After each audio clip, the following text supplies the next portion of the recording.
Hey guys, this is Nathan, that album reviewer guy here with another late album review. I'm trying to catch up, I really am, so I'm hoping to push these out now. I do have more time on my hands for a little bit, so hopefully, more reviews, and hopefully I can get back on schedule. That's what I want. I want to get back on schedule with this. I'm like a month behind, sort of. And I just need to get back on schedule. Let's try. Today, I will review Avatar's latest album, Hail the Apocalypse. Yeah. Anyway, I heard about Avatar first last year. First song I heard of theirs was Smells Like a Freak Show, and it was a great song off their previous album, Black Waltz. Avatar is a Swedish melodic death metal band, and they incorporate other styles in their music, such as like groove metal and some new metal influences, stuff like that. Anyway, Hail the Apocalypse is Avatar's 5th album, and if I'm not mistaken, Black Waltz was their first major release. I could be mistaken, but I'm pretty sure this is their second, and I'm gonna go track by track on this. So we start off with the title track, Hail the Apocalypse, which is a strong, nice, heavy song to open the album with, and then it flows into a soft intro, the next song, called What I Don't Know, and like I said, that song starts soft, but then it picks up, becomes heavier and faster, and the chorus feels a little cliche due to the fact that it just repeats, I don't know what I don't know, which reminds me of a song that I heard a little while ago, called I Know, I think it is, where the chorus is just like, I know, just know that I know that I know that I know. Reminds me of that in that way, that it just repeats the same stuff in the chorus. Anyway, the next song, Death of Sound, flows perfectly. Let me restart that, because I'm a dumbass.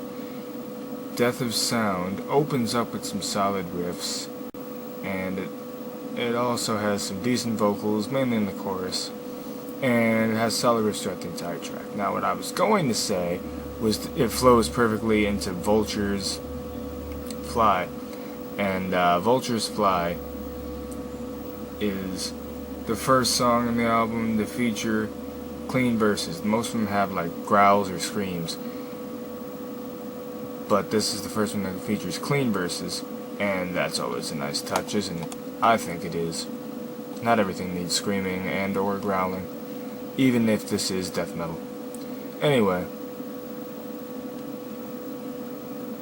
this song leads to, one of the longest tracks on the album, one of their lead singles, Bloody Angel. And this track has a calm intro, which leads into heavier instrumentals, and like the previous track, Vulture's Fly, Bloody Angel also features clean verses. Then the next song, Murderer, has a pretty grooving intro and rhythmic verses. And the next track, Tsar Bomba, is actually not in English. It's the only track on the album that's not in English, it's in German. And it has heavy instrumentals and some decent vocals as well. Since I sort of know German, I sort of understand it. A little bit. And the next track, Puppet Show, has a bit of a carnival / circus feel to it in the intro. You probably should know what I mean by that.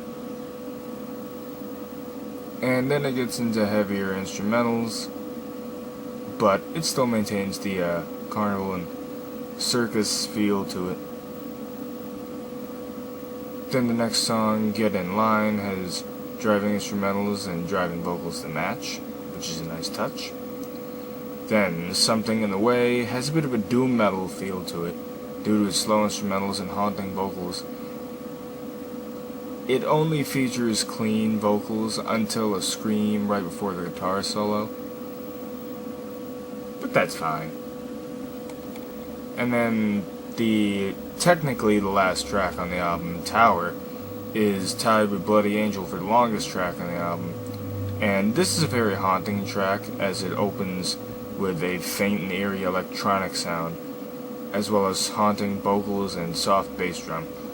And then after a couple of minutes, heavy instrumentals begin to kick in, and this is the only track on the album that only features clean vocals. There are no screams or growls whatsoever in this song, and this is the only track on the album that features that, which I think is a nice professional touch from the rest of the album, even though this is the last track. Unless, of course, you count the bonus track, which comes on the special edition, I assume, Use and Abuse. And that bonus track features DJ Starscream on turntables. You may better know DJ Starscream as Sid Wilson of Slipknot. And speaking of Slipknot, this song sort of has a bit of a Slipknot feel to it, as far as the instrumentals go, and just the overall feeling of the song as well. And I think that's because of the addition of DJ Starscream, or Sid Wilson, whatever you want to call him. But that adds to the feel, and it just sounds like a bit of a Starscream, motherfucker, Slipknot, goddamn, Slipknot song. Wow.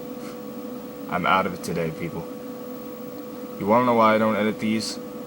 I want to keep it real, no matter how much I fuck up. But, anyway, overall, this album is good flow in some parts. Some tracks sound a bit similar. I have some favorites on this album. They include the title track, Hail the Apocalypse, another lead single, Bloody Angel, Something in the Way, and Tower. Overall, 8 out of 10. Good job, Avatar. Good job. I can't wait to hear more from you guys. And I hope it's as good as this album and Black Waltz and, their other releases. Keep up the good work. And, more stuff to come. That Album Reviewer Guy, signing off.